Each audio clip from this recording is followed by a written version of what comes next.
You're listening to the HNC Let's Talk podcast, hosted by Dexter Brooks. Thanks for tuning in to HNC Let's Talk podcast.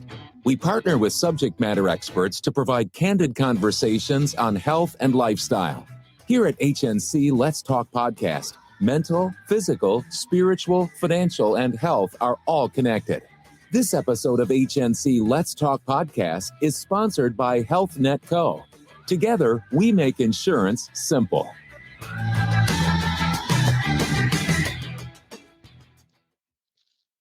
Good afternoon. This is Dexter Brooks with HNC Let's Talk Podcasts and our co-host, Demetrius Rayden Johnson. What's going on, Demetrius? Hey, how's it going? Things are going pretty good out here. Back here in Tennessee, and I guess I brought the rain with me because it's a bunch of rain out here, and I hear that you guys got some snow out there in Colorado. So we did. You know, it's funny because you were just here in Colorado, and the weather was pretty nice. But I noticed when you come to Colorado, you lose your Southern accent. As soon as you get back to Tennessee, you pick it back up again. So I don't know. It must be something. It must be something regional. I don't know if I pick it up or lose it. I don't know. It's very infectious, that Southern accent, for sure. I just noticed that because he was just in the office a week ago, and now he's got this Southern accent again. He's back in Tennessee. All right. So today we was going to drop the ball on some information about Black business in America, because I know the current pandemic situation in America has a large impact on Black businesses. And if Black businesses aren't provided resources, the future may become null. Yeah.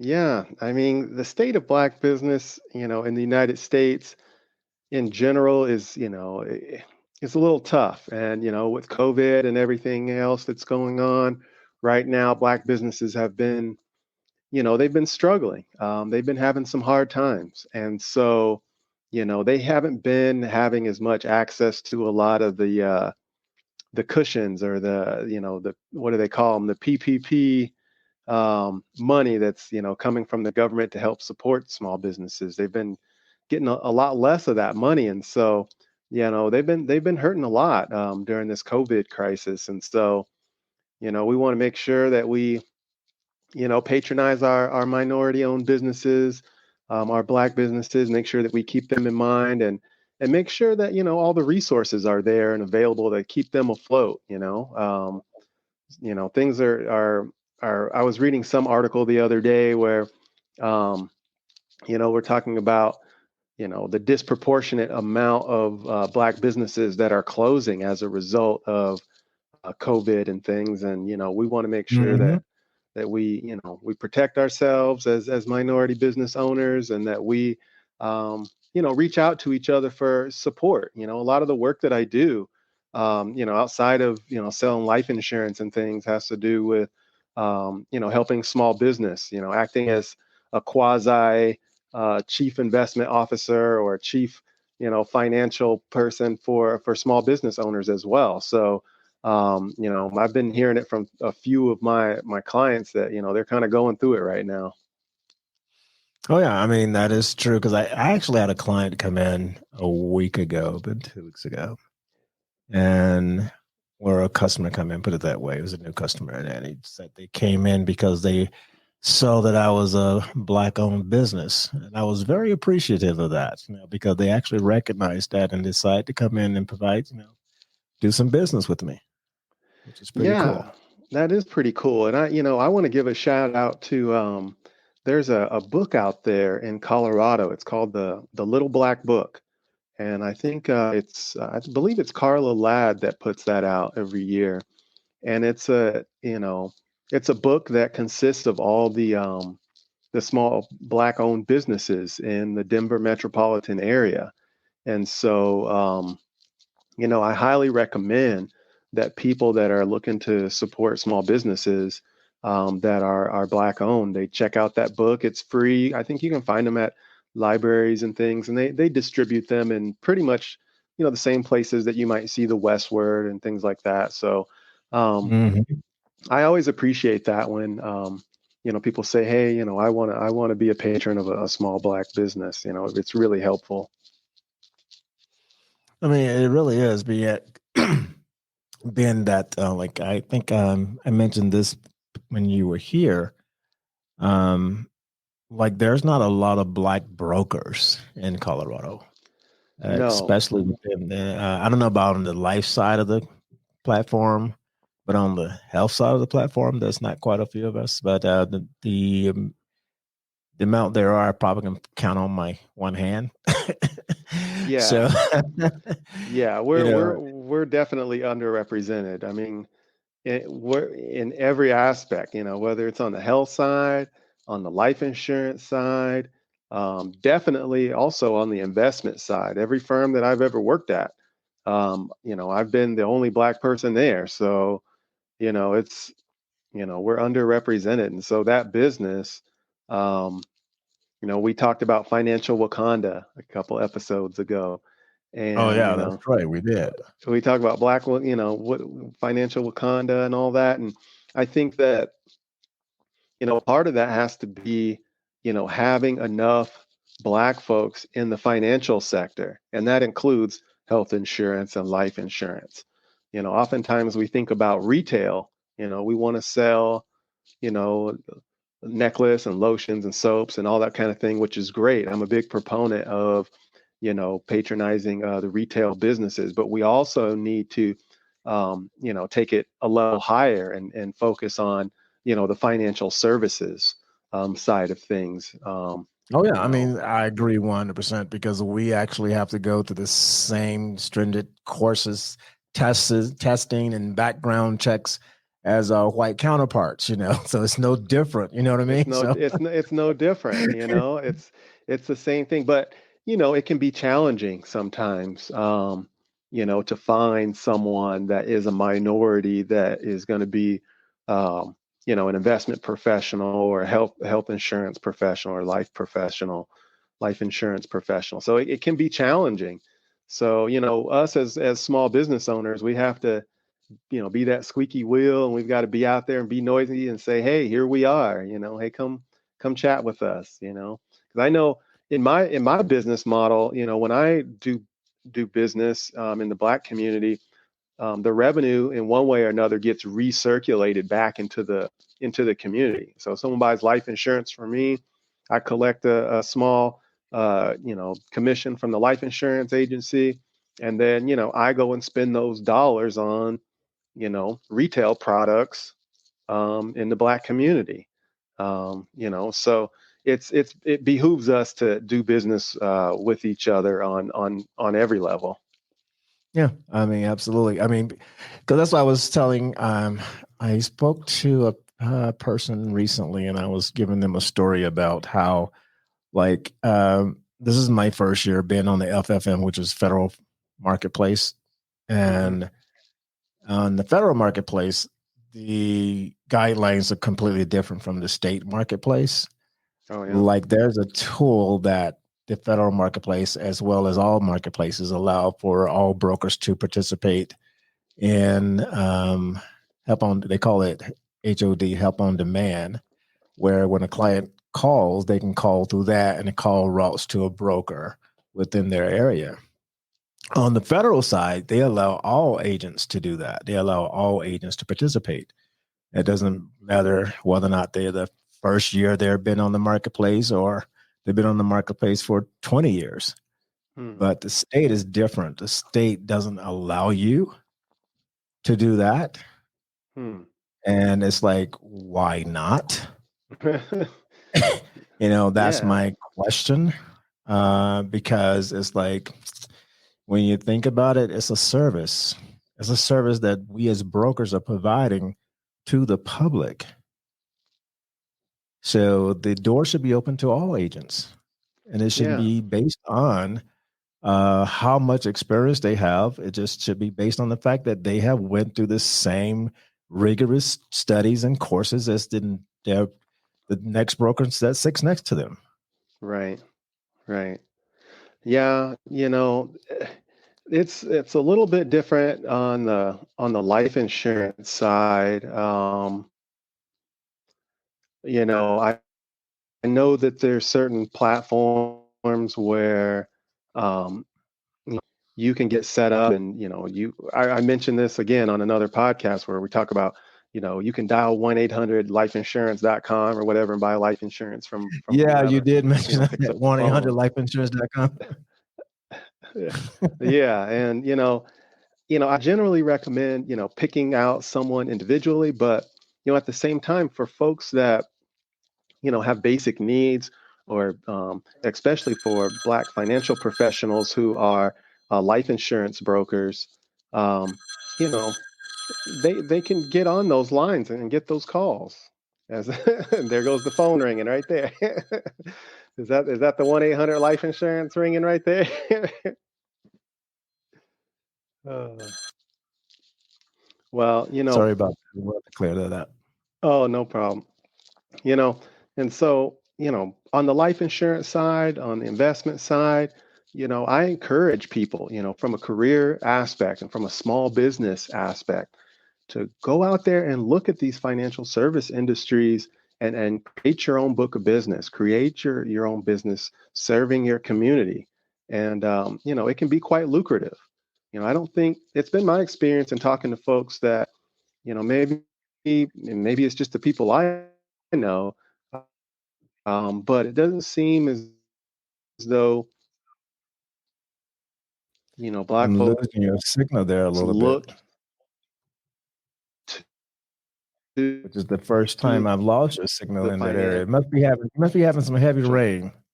services industry as, hey, can you, it's Are the you heavy having some rain. heavy rain? I'm having a ton of rain out here. It is, Yeah, because I'm about losing your flooding out signal. out And here. rain normally causes that issue.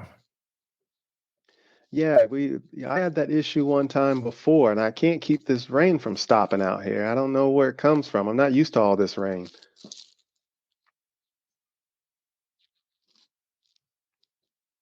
Yeah, you can't do that, dude. Oh man. But go ahead. Rain I is can hear you messing. fine now. You can hear me okay now? Yeah, I can hear you fine now. Yeah, but usually that happens a lot in Texas too. In Texas, where there's a lot of rain, it affects their internet as well, pretty badly. Well, being in Colorado for the last 30 years, it doesn't rain too much out there. Right. We get the snow, but it doesn't affect networks like it does in the rain. Because I'm from Texas, I'm from Georgia, and when it would rain, it's like, man, you could lose a signal in a heartbeat. Well, that's the exciting part about going live, right? It is. That is the truth. It is the exciting part about going live is what you have to expect. So But, what can I tell you? well, like I was saying, small business, has taken a big hit recently, in minority communities, especially within African American, Black businesses, have been hit, some of the worst. And so, now is a really good time. If you're a supporter of Black business, you don't necessarily have to be a Black person to support Black business. Definitely go out there and, politicians oftentimes talk about how we have to keep the middle class and small business thriving. And now's one of those times where we've got to step up and Mhm. start patronizing these small businesses. And, people look at economic indicators, and they're oftentimes looking at the stock market to see how well the economy's doing. But that's not necessarily the best meter to determine, how well the economy's doing. It's not always the best thing to look at, especially in No, it these isn't. I times. think they need to go look at people's refrigerators. That's Yeah, what you should look at. Go look check at in the, somebody's refrigerator this one in time. yeah, exactly. Check people's refrigerators. Look at the people, who's collecting unemployment, and those Oh, kind of yes. things. There's many other things that factor into, the economic health of the United States. So, And um, it just troubles me so much that I cannot understand why is it so difficult for Congress to take the moment in time to pass a stimulus package. It's like separate the BS. Yeah. I mean, you have people out there suffering. I mean, I've seen more people in tents this year in Colorado than I have seen in the last 15 years I've been here. Oh yeah. Oh yeah. Right. Right before I left Colorado to come to Tennessee, I oftentimes ride the light rail that's out there, and you're riding the train, and you'll see people off the side, you know, r- living in tents, in the snow. Um, it's sad, and people are looking at the stock market and they're saying, "Oh, we've got this raging bull market, and things are going great." But at the same time, I've you know bear witness to the same things that you've seen. People out there living in tents in the suburbs. They're not. Oh This yeah, is not just. It's not just downtown Denver or downtown, Nashville or Knoxville. This is like in the suburbs, and so it's yeah. really Because I surprising to left the see. office the other day, and I was hitting the highway, and there was a tent, a couple of people with their tents right on the side of the highway, on where you get out on the on ramp to get to the highway. They had their grill, they was cooking out, you Yeah, know, and yeah, I was like, things are really bad. And it's like you can't tell me people don't see this. You can't tell me politicians don't see this.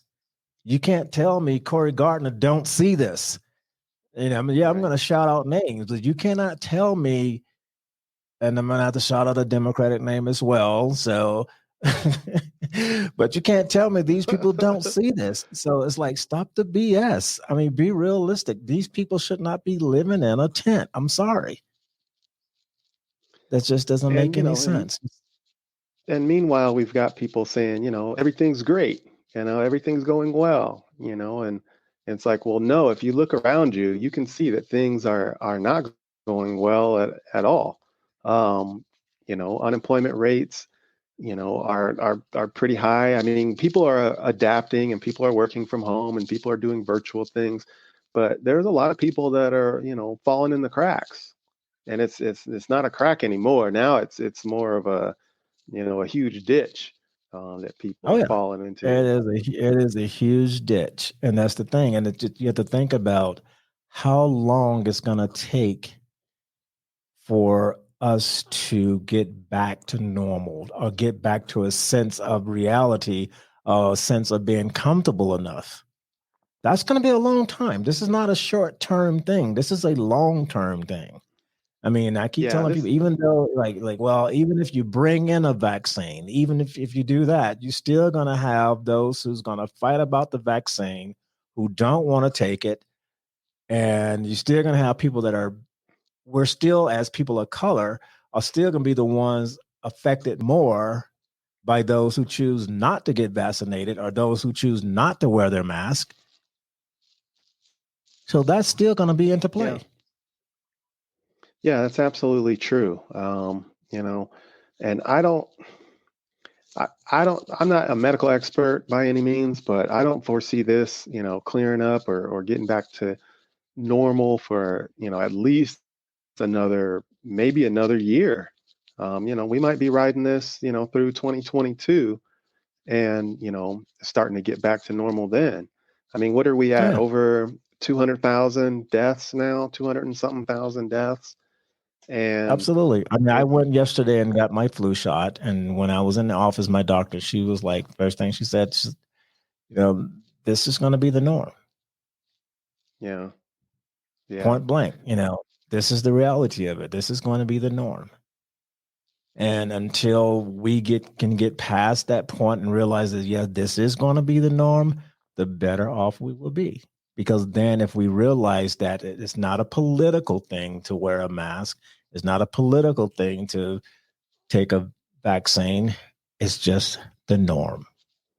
yeah. Health, and should not be a political thing. I mean, whether people are in good health or bad health, it should not be a political thing. Whether someone wears a mask to protect someone else, that should not be a political thing. It shouldn't be a political statement, because some people, it feels like, they're not wearing a mask as a political statement. And it's like, you know, why does it have to be that way? Why can't we Yeah, just, I yeah, mean, dude, you know what? You're so right, because just the fact that sitting there watching when Trump supposedly came down with COVID and the doctors basically beating around the bush about the truth, it just made healthcare, it put healthcare to the lowest point of saying, can we trust our providers? right, Can we right. trust the providers to do the right thing? Can we trust them to say the right thing? Yeah. And that's not a position I want to be in. I mean, that's not a position I want to be in as an American citizen at all. I want to be able to walk into my doctor's office and know that what he or she tells me is truth. Yeah. Yeah, absolutely. And that totally took that away for, I mean, for them making this a political situation basically screwed up everybody all over, because now people are going to be skeptical about whether or not the vaccine is really going to work. Yeah, and for for folks that, work for minority owned small businesses, like if you're in a situation where you have employees and those employee and you're a minority yourself, you're a black business owner and you have black employees, these people are like, hey, how, am I supposed to go to work? They're having to find new ways to operate their business. And with so many Right. outside things going on, it's chaos. It's chaos on multiple levels. And so, with this election, it's, we're kind of voting for, do we want more of the same? Do we want to head in the same direction that, we've been heading, for the last year now? It feels like 2020 feels like, I feel like we've been in 2020 for 3 years now. It feels like this is like the longest year ever. But Yeah, you because know, I'm glad you said it that way, because it's like when people say, well, why are you guys talking about health and then you're talking about black business that are struggling? Because the reality of it is this: as a black business, we're the ones who's going to be affected by this, because we're the ones who have to go back into the office or go hmm back into the shop and be afraid that someone's not going to do the right thing and wear a mask. right, and we're talking about, retail business. We're talking about, I was saying about the soaps and various retail products that minority businesses sell. We're Mm-hmm. being forced to adapt. We're being forced to worry about, if you do have a physical presence, a retail space, like I said, force the fact that they're not wearing a mask. Are you going to kick them out? Are you going to, you know, what is the place of the business owner? And Right. I'm a big proponent of no shoes, no shirt, no mask, no service. Yeah, I agree That's with you. I agree with you 100% on that one right there. That's me too. It's like, I mean, that's is it- just that's just how I feel. I feel that that's the way it should be. But at the same time, if you're a retail business owner, what's your responsibility or what's your level of, I mean, responsibility, I guess is the word, to enforce that, to say, hey, we're not going to serve you if you don't wear a mask. And how does that affect that small business's bottom line? That Mhm. black business owner can't really afford to turn business away like that.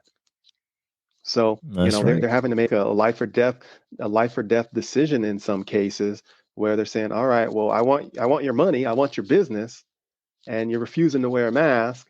Do I kick you out and lose business, or do I let you in and potentially expose myself and my employees to, something that could land them up in the hospital? It's a tough place to be. Because it makes you wonder, because, because everybody was at one point in time, it was all about the Karen. And, one thing I never saw was a black Karen. I still haven't seen a black Karen yet. Have you seen a black Karen? I haven't seen a black Karen yet. Like, okay. So, Uh, well, especially, when it comes to like the masks, I don't see black folks really getting too upset about, there have been instances. I'm not to say that it never happens, but, it seems to me that, for whatever reason, black folks are masking up as well as they can. They're trying to follow the rules as much as possible. And, I'm not singling anybody out, but I'm just saying that, being at the highest risk, we have to take the greatest amount of precaution. And so with that, oh, yeah. I see the pattern of black folks masking up, um, you know, protesting, notwithstanding. We've got, others, civil unrest out now. I mean, it feels like every week that somebody's getting shot and that we have to, go out there and protest and hashtag somebody's name that's been killed by the police. But Mhm. that's a dangerous situation in and of itself, just protesting and being around all those folks. But we've got to protect ourselves. We're already at one of the highest risks, if not the highest risk. So we got to really look out for ourselves. And like I said, this carrying on for another year, it's going to be challenging. It's going to be really challenging, and we all have to make sure that we play by the rules and keep ourselves healthy. It's extremely important. Yeah, you're right. It's extremely important, and it's for another year. Whew, man. I mean, can you I mean, imagine I like don't going got through it? so I've become so accustomed to when I walk out the door, it's like I grab my backpack, I grab my mask, I grab my keys. It's just routine, just common routine. What's in my car? Same thing. Hand sanitizer in my car, hand sanitizer in my pocket. With my mask, that's become the norm for me, and it doesn't phase me because it's the norm. When it becomes a problem when I forget. Yeah. When I And forget when I walk out the door without a mask, or when I jump in my car and there's no hand sanitizer, I'm getting too complacent then. yeah. Yeah, it just needs to be part of life, going forward. That we need to be hyper, sanitary, hyper hygienic. And for years we have seen other countries, like China, when SARS hit and the, avian Hmm. flu or whatever it was, they were wearing masks and they've been wearing And masks the continue whole on with life as if though there was nothing going on. You're so right. they've been doing this the whole time. And it's Yes. like, I never thought that I would see that in the United States, but we have to, start coming to terms with the fact that, this might, be part of our life for at least the near future. I hate to say that it's going to be like that forever. I doubt that it'll be like that forever, but, we need to go into it with a mindset that, for the foreseeable future, this is just the way life is. Yeah. When we go into I'm looking at 3 years at the max right now. I mean, and talking about small businesses, we have to be respectful of small businesses. We have to be respectful of the employees of those small businesses. Even if you don't want to wear a mask, I hate, you always hear about people talking about it. You're infringing on my rights. I've heard that lately. People talking about not wanting to wear a mask But because see, of their my rights. thing to that is this: what right do you have to take my life? Right. Yeah, You exactly. have no right. You have no right to put someone else's life at risk, At risk. Thank you. and See, and I you have and no I've right to take my life. You have no right to put my life at risk. and I've looked at the Bill of Rights, and in nowhere in there does it say that you have the right to not wear a mask. I mean, nowhere in the Bill of Rights does it state that, making someone wear a mask is against their rights. I mean, I'm old enough to remember when, you know, they were making people wear a seatbelt. We have seatbelt laws, to protect people, right? So for many decades, people could just ride in their car and not wear a seatbelt. And then a time came where they said, hey, people are dying in car accidents and this can be prevented and we have seatbelts. So we need to make it the law, right? And some people complained about it for a little while, and some people still to this day, refuse to wear a seatbelt. But See, that's the point. That's why I tell people it should be the law. That's why I don't get it. It should basically become the law. You have to wear a mask because basically it does put people's lives at risk. And I think I was talking to someone the other day, and I said, it's sad that the Health and Human Services cannot reach out to the Trump administration and find them for placing lives at risk for having large rallies. Yeah. Well, he's gotten around that, and talking, having people signing waivers and things, At first he was, So the last few rallies that he had just had, I'm sure all those people did not sign a waiver. Well, I'm sure they didn't, but I remember when, when 45 was talking about, downplaying COVID and, still hosting those rallies. And then, COVID got a little bit more so in the news and more and more people started dying. And then they said, all right, well, we're going to continue doing what we're doing, but, we're going to make it to where, you're going to sign this form saying that you're not going to hold, Trump or whoever accountable for, if you do get COVID. So it's like, they want to downplay it, but then we're going to make you sign a waiver, and then now, Trump is saying, okay, wear a mask, and whereas before he was saying, oh, it's no big deal. It's kind of like the flu. And, I don't know whether he got the, COVID or not. He got it and then he was over it in a couple of days, it seemed like. And then, his wife and his kid got it and everybody's fine now. I kind of am doubting a little bit as to whether he really got I doubt COVID that or more not. and more every day. I'll tell you why I doubt that more and more every day. And here's my reason behind that, because I've watched people that were infected with COVID who were in the hospital, who streamed their daily life while being infected with COVID. And every last one of them had several things in common. Number one was the amount of weight they lost. Mm-hmm. Trump didn't lose any. No, he didn't lose any weight. He continued to eat, McDonald's and, he continued on his diet. He didn't lose any weight. And Trump, I believe, he's like what, 70 something years old, right? Yeah.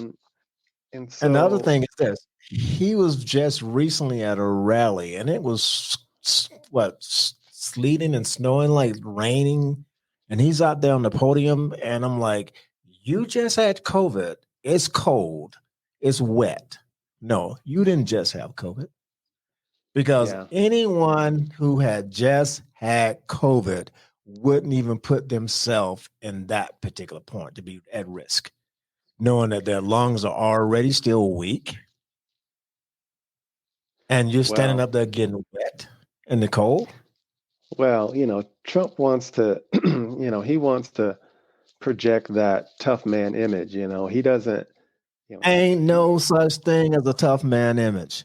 There's an image. I don't know about the reality of it, but there's an image that he wants to project, and there's an image that's that stupidity, and I don't know if I'm going to say a stupidity on his part, a stupidity or ignorance on the part of the people that believe him. Yeah, I'm doubting that he got COVID, more and more as time goes on. Mm-hmm. Now, as far as the wife and kid, I don't know. I mean, she stayed out. She was out of sight for the longest. So, that's a possibility. But as far as Trump himself, I'm going, nah.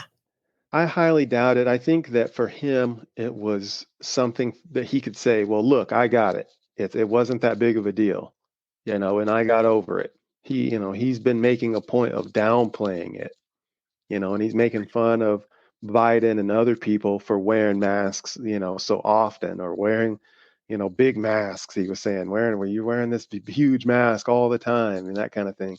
So he wants to The only reason I downplay would it. say yes, he got it because everywhere he seems to go, the rate seems to increase. So he's just the carrier, Yeah, So that that's all could I, be too. Yeah, it's like that's that, just it, because you're gonna always have a host. There's yeah, gonna always be a host who may not come down with it, but basically they are just still a host.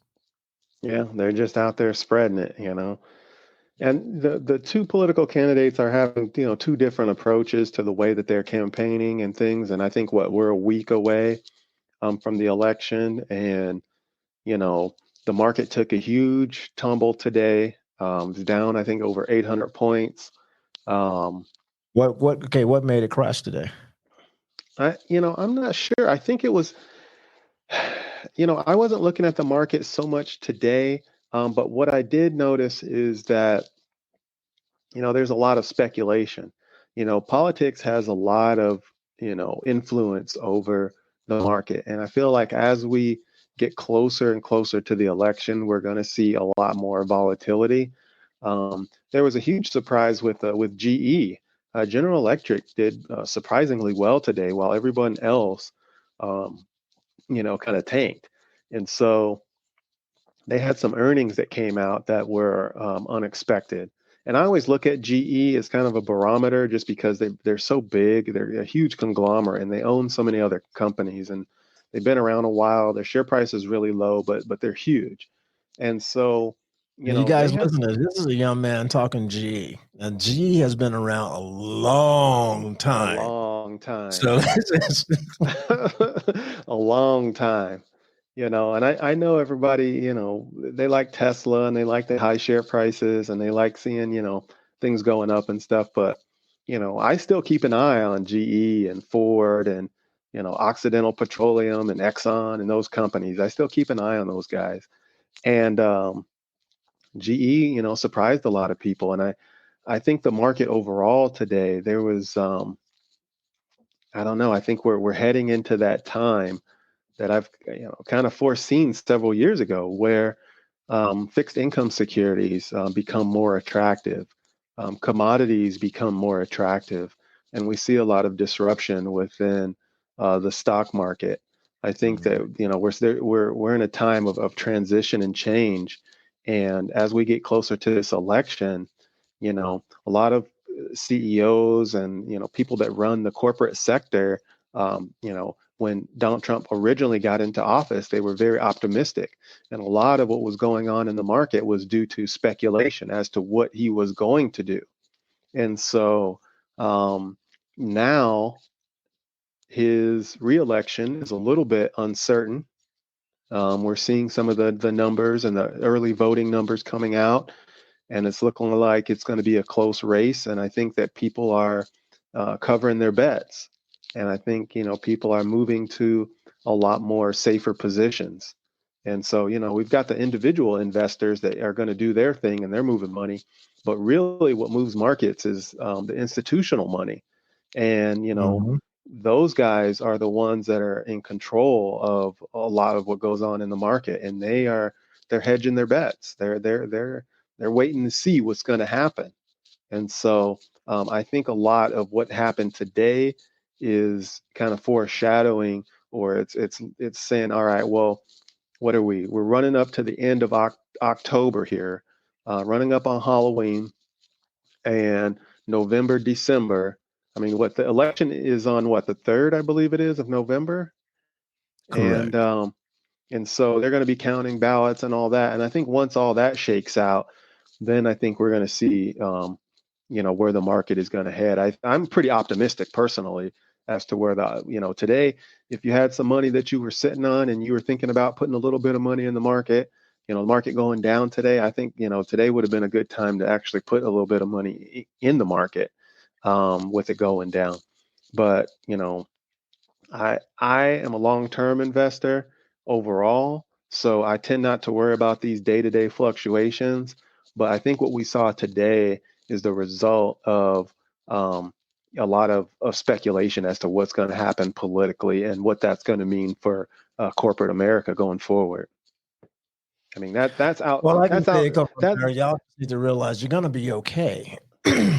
Because here's the thing, right? People, I don't think corporate America is realizing if they continue to keep Trump in office because they think Trump is the one who basically bailed us out and the stock is doing great because of Trump, and he does another 4 years, you're going to lose a lot of black employees because a lot of them can't go back to work.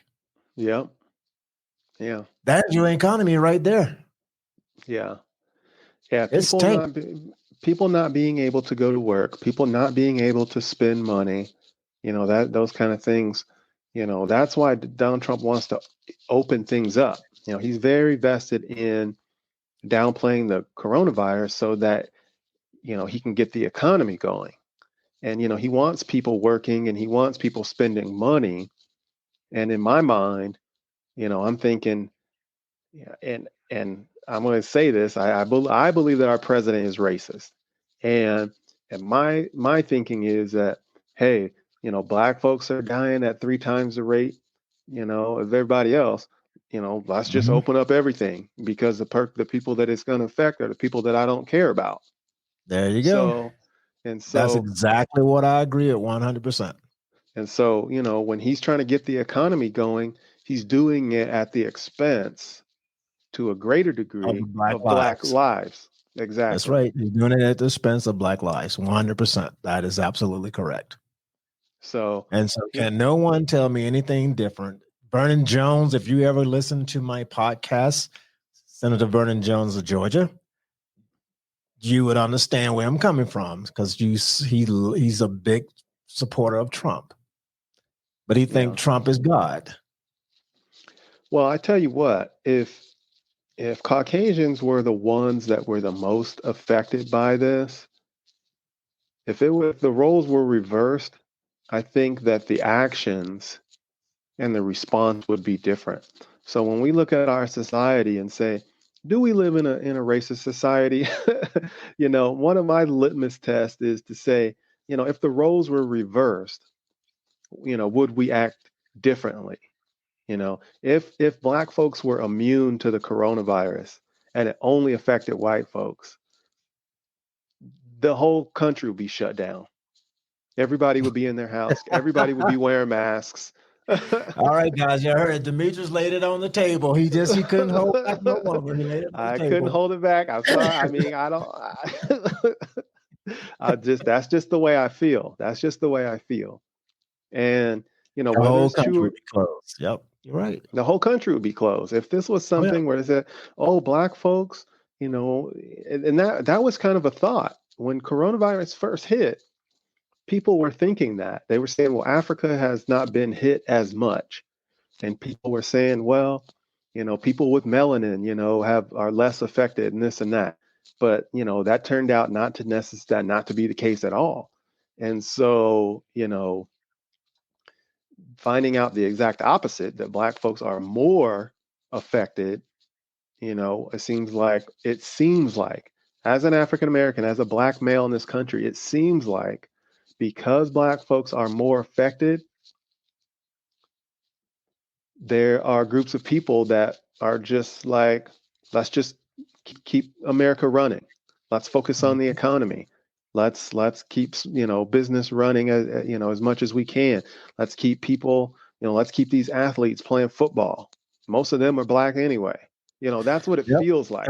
That's why they say black lives don't matter. So that's where that come into play. Say they feel like, well, black lives don't matter, so we may as well keep the economy rolling and let all the players get back out on the field. Let's Right. open the school. Let all the kids go back to school and get infected and bring it back to the family and just kill off grandma and granddad and aunt, That's what uncle, and sister, brother. and to be honest, that's really, kind of what it feels like. And so, and then we've got a lot of these, Republicans that are, you know, uh, to a huge extent, the people that are not wanting to wear the masks, you know, and it just kind of it's disheartening. It's pretty sad, you Well, know. see, the thing is, How I don't think it was every Republican didn't want to wear the mask. I think it's just the fact that they have no balls. They yeah, just couldn't stand up against Trump and wear a mask because they didn't want to be called out by Trump. right. That's what it boiled down to, right there. And I'm And like we're this: why would I want to vote for a person who has no spine? right. And how Why can would you I waste my time voting for you when you can't do the right thing? and these are some of the same people that are talking about, all lives matter, as a response to Black Lives Matter. How can you say all lives matter and not wear a mask during a pandemic?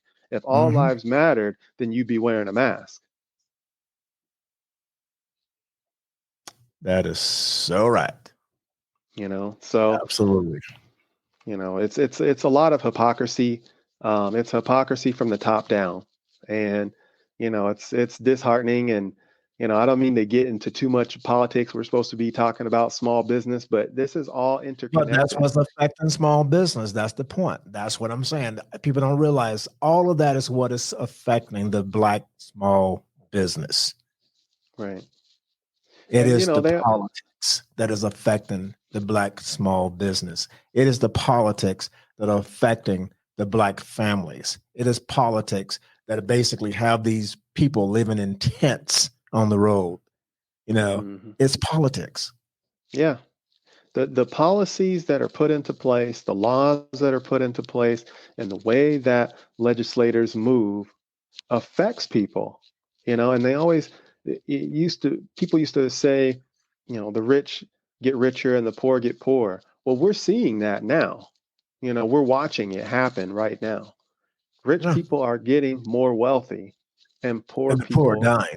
are dying and waiting on a $1,200 stimulus check that's being held hostage by the current administration until after he wins.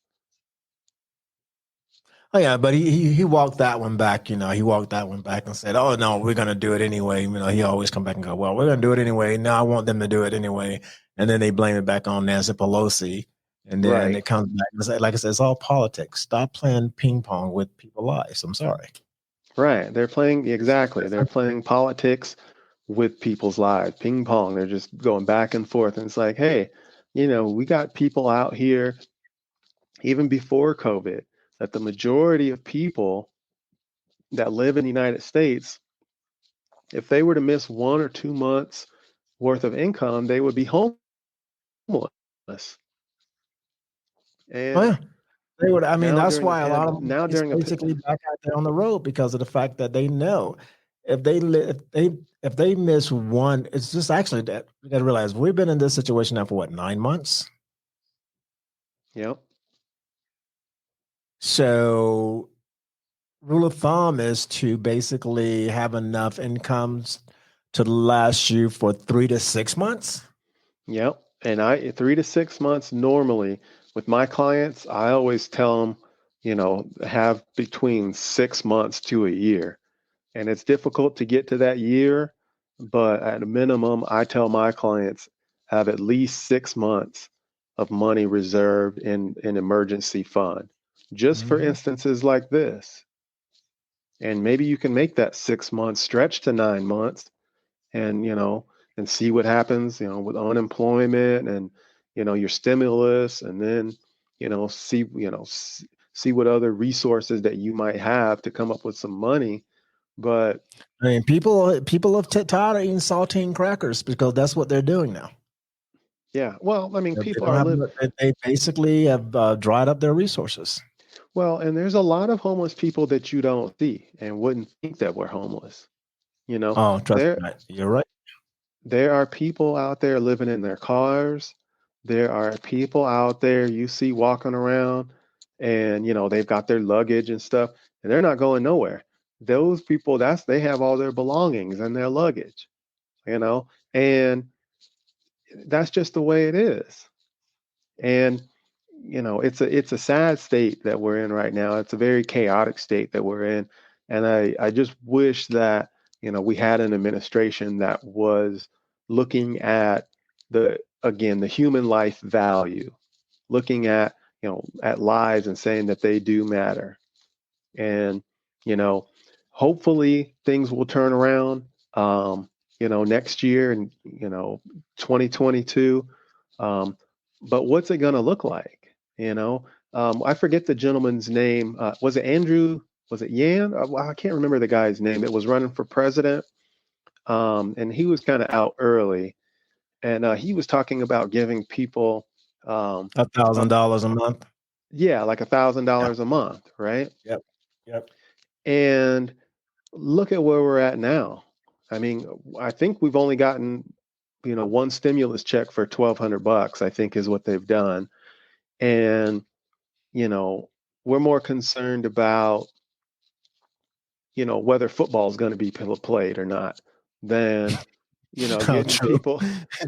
Yeah, is football. Yeah, is a game going to come on? Hold it, and then they bash it too. That's the thing. When they just started playing, they started bashing it. Look how many teams actually had to be quarantined again, but just because they listened to Trump complain about it. That's the sad thing about it. It's like, I don't get it, people. Why are you risking your life for a person? Right. Why are you putting your lives on the risk for a human being, for another human being? And we've got these college kids out here playing football and stuff. Out here in Tennessee, they've got the Vols, or the Volunteers, I guess is their squad. And it's not only the people that are out there playing the game, these college kids. There's folks going, in these stadiums, and they're packing these stadiums to watch these games. And it's like, college football is also a money-making machine. And, regardless of how much people want to get back to normal.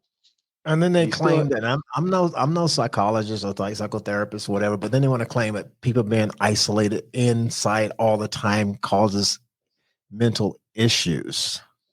Oh yeah, I heard that argument is that, by having people wear masks and having people stay at home, that's causing just as many deaths or health issues as COVID. So there was this rationale. Trump and I can't remember who exactly it was. It might have been Trump Jr. as well. That was talking about, people staying at homes is just as much of a problem because, and there is some truth to the fact that, when you're locked up at home, there's depression, and there is some truth to the fact that domestic violence increases and that kind of stuff. The thing about that's when you are locked up. You're not locked up when you're quarantined. You still have the freedom to go outside the door. Right. So you can't bring that into play and say, oh, no one was locked up. You can still open your door. You can still step outside your door. So that's a whole hype. That's just lies, period. That's what's outright lies, because like no one has suffered mentally because they had to be quarantined. Yeah, I have a brother right now who's basically who's lost one leg and just lost a foot, and he can't even get out the house without assistance. But his mentality is still there. Right. And that's been for 4 months. And he still has like another 6 months to go before he's going to be able to get to the point where he's able to get around on his own. Yes, he's suffering from some depression because of losing another limb, but to basically say he's mentally ill now because he's having to be isolated. No, that's not the case. And I think that some people that are at the top of the economic scale, the top of the economic ladder, the highest rungs of that ladder, believe that, if the middle class doesn't work, that they won't know what to do with themselves. Is that they need to work. These people down here at the bottom, they need to work. When the fact of the matter is, or they was afraid that the middle class will basically become so smart because they know what to do. They're not having to go into the office, so now they can basically catch back up on their degrees and move on forward with their lives because they can actually do things online and not doing a job and trying to go to school and educate themselves at the same time. Right. And that, and now that's another side of this whole thing with COVID is that, um, people have been paying off debt. People have been going to online school. People have been rethinking their careers. They've been rethinking their jobs. And, here, I think, the big conversation is about minimum wage and $15. Everybody wants to get to $15 minimum wage. And I think people are starting to come to realize, there's multiple ways to make money. Mhm. People they're starting businesses during COVID. So that's what I'm trying to say. So if it wasn't for I was just going to say, if it wasn't for COVID, I wouldn't be where I am here today. I wouldn't be starting out into a brick and mortar, because Right, we've been in business for 5 years, but this is the first year I did a brick and mortar right. right during COVID. So it's like, And that's, and and it was the first time I had the opportunity to complete everything that I needed to do licenses wise and study wise, because I wasn't tied into pulling myself both ways, going from the office and then running to do this no, COVID actually was a blessing on that yeah. behalf. And that's the silver lining, it is a dark cloud that's hanging over the United States right now in the world. But if you look for that silver lining, it is there. Like they say, every dark cloud has a silver lining, and that's absolutely true. There have been opportunities, there have been doors that have closed due to COVID for my business, but there's also been other doors that have opened up, and there have been opportunities that have presented themselves. And when you're not, working for somebody else and you've been laid off, you've got time to think. You've got time Mhm. to reorient your energy towards doing other things. And Absolutely.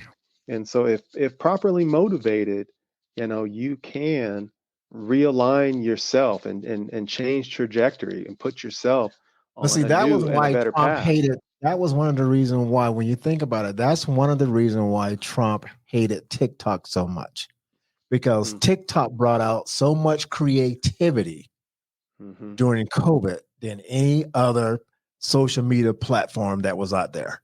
Oh yeah, and TikTok even came out with a business platform.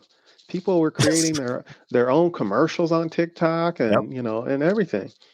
People right now, it's like, why not take the risk of starting your own business during COVID time? Why not? You know, if you're not tied up doing it, other things, this might be the beginning of a new personal era for individuals to say, hey, I was doing things this way. That was one thing that happened to me in my career. That's why I started my business, was that, you know, 20 years in the industry of investments and financial planning, I've been laid off 4 times, and I had one business go under. And I got to a point in my career where I said, I can't really depend on these companies to, you know, be job security. There is no such thing as job security. That doesn't There you go. exist. There's That no doesn't such exist. thing. So right. It doesn't. And Doesn't exist. so after I got laid off, the last time, I think it was in 2008, after the housing crisis, I said, I'm not doing this anymore. I can't afford to gamble my future on working for these other businesses, because there's no guarantee that they're going to be around forever. There's no guarantee that I won't be replaced, reorganized, laid off, whatever. So that was the point at which I said, I would rather gamble on myself than gamble on these Mhm. corporations and what they're going to do. I would rather be in more control of my own destiny and financial future than, working for these companies. And so, I applaud especially minority businesses that get out there and start from the ground up, because we face a lot of challenges, lack of access to capital, lack of, just resources in general. So when I see, a black small business person go out there and put their nose to the grindstone and do it full time, and they commit to doing it, for year after year, I really applaud those people. I really applaud our minority brothers and sisters that go out there and start their businesses, because it's difficult.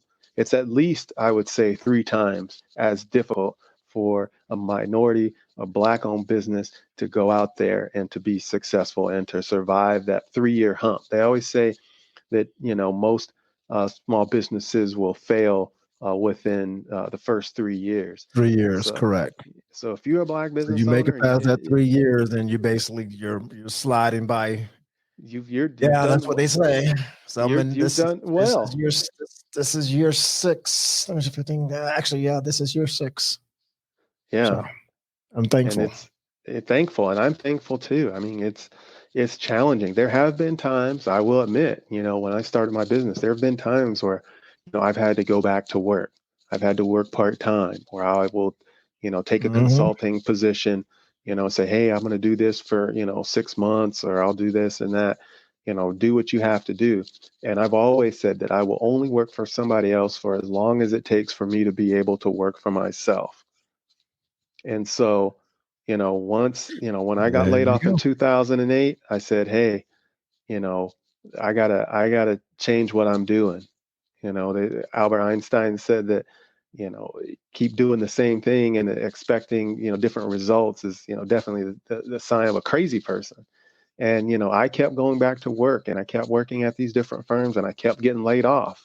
And I was like, I can't keep doing this. I can't have the next 20 or 30 years be the same as the last 20 years, Yep. because it was not sustainable. And so for those small businesses that are out there that have, kept it moving and kept plugging, I really applaud them, and they deserve our business. They deserve our patronage. They deserve, when there's a small business owner out here that owns a company called Chubby Curls, and she makes hair I've stuff, heard of it. yeah, Yes. and she's So we're awesome, giving a shout out to Cherry Curl. See, giving a shout out to Chubby Curls, man. And she's done awesome. I don't know how long she's been doing Chubby Curls, but she's become a vendor within a number of different and I don't have any hair, salons and and I'm stuff. giving a shout out to Cherry Curl. So that's just. But you got that beard hair. I think she's Oh got yeah, I some got the beard. beard She here. got she That's got some true. beard Most oil for you or something. got the beard on for it. There you go. But and that's a person that, I look up to her from afar. I don't know her very well, but I follow her on Facebook and stuff, and I'm like, wow, she's really out there doing it. And so, I figure, hey, I need to start replacing all my hair care products with Chubby Curls, because I mean, she deserves the business. I mean, she's out there winning and doing really well, and there needs to be more of that. She's an inspiration. All right, guys. We're now past our hour slot, and we're just gonna wrap it up here. We're on I'm CP just gonna time. say this. This is from me to everyone. It's just basically when you find yourself getting too complacent, it's basically time to take a look and see exactly, are you placing others at risk or placing yourself at risk? Each time you walk out that door and you forget your mask, or each time you walk into that store and don't wear a mask, or each time you jump into the train or the bus and don't have a mask, is it worth putting other people's lives at risk? And as Demetrius was saying, after a while, you do get tired of being laid off, and you realize that there's more to life than being going through a downsizing. So, take a risk, take a leap. I always say, take a leap of faith. That's all you got to do. Yeah. And you'll be surprised how much you can get accomplished. Yeah. It's on you, D. Yeah, and I just want to echo what you've said. Take a bet on yourself. Gamble on yourself.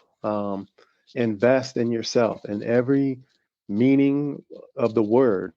You know, put put some energy into building something for yourself. I encourage small business owners to grow their business, to employ Black employees, to mentor Black employees so that they can start their own business. Collaborate with other Black business owners so that you can expand. Um, you know, and make sure, from a health standpoint, I'm always, as we're in this pandemic, I'm gonna keep bringing it up. Yes, make sure that you're taking care of yourself, that you're wearing your mask, that you got your disinfectant. Let me see here. What is this? I got my disinfectant spray right here. I keep that stuff at arm's length away. And so I make thought you sure was that reaching for those chubby curls. I'm gonna have to have her ship. I'm gonna have to have her ship some of that out here to me. And so, make sure that you take care of yourself because I will always say this: your time is your most valuable asset. Okay, and Oh, yes, it is. by extension, your health is your most important asset. Without your health, you Mhm. don't have anything. It don't matter how rich you are, how much money you have, if you don't have any time.